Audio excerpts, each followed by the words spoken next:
ఒక రోజు, 2 రోజులు, ఆపై 3 సంవత్సరాలు భూమి మీద ఒక్క మనిషి కూడా లేకుండా ఉంటే ఏమవుతుందో ఊహించారా? సిటీలు ఎలా మారుతాయి? ప్రకృతి ఎలా రియాక్ట్ అవుతుంది? మన కట్టడాలు, టెక్నాలజీ ఏమవుతాయి? చాలా ఆశ్చర్యకరమైన విషయాలు జరుగుతాయి. అవేవో చూసేద్దామా?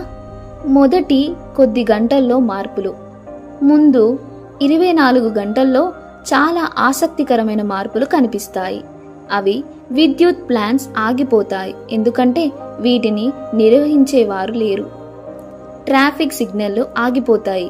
రోడ్లపై వేల సంఖ్యలో కార్లు కదలకుండా ఉండిపోతాయి. జంతువులు భయపడతాయి, కానీ కొత్త జీవితం మొదలవుతుంది.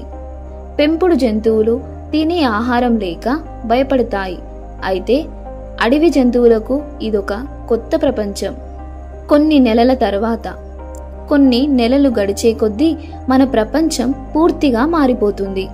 ప్రకృతి తిరిగి చిగురిస్తుంది. చెట్లు, మొక్కలు భవనాలను కప్పివేస్తాయి. అడవి జంతువులు నగరాల్లోకి వస్తాయి. సింహాలు, ఏనుగులు, జింకలు రోడ్లపై తిరుగుతాయి. మన ఇండ్లు, భవనాలు నెమ్మదిగా ధ్వంసమైపోతాయి. తేమ వల్ల గోడలు బలహీనపడతాయి.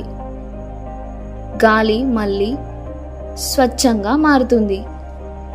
3 సంవత్సరాల తర్వాత మన భూగోళం పూర్తిగా మనిషి లేని స్వర్గంలా మారిపోతుంది. నదులు, సముద్రాలు శుభ్రమైతాయి. ప్లాస్టిక్ కాలుష్యం 90% తగ్గిపోతుంది. వర్షాలు, తుఫానులు గోడలను కూల్చేస్తాయి.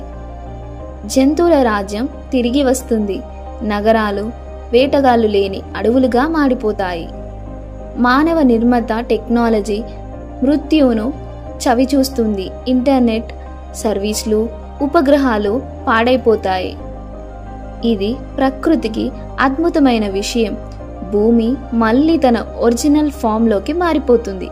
కానీ మానవుని కృషి, విజ్ఞానం, ఆవిష్కరణల అంతం కూడా అదే సమయంలో జరుగుతుంది. మరి మీరేమనుకుంటున్నారు? మనిషి లేకుండా భూమి బాగుంటుందా, లేక మానవ జాతి మళ్ళీ రావాలా? వీటన్నింటినీ కామెంట్లో తెలియజేయండి. ఈ వీడియో మీకు నచ్చినట్లయితే లైక్ చేసి, షేర్ చేసి, సబ్స్క్రైబ్ చేసుకోండి.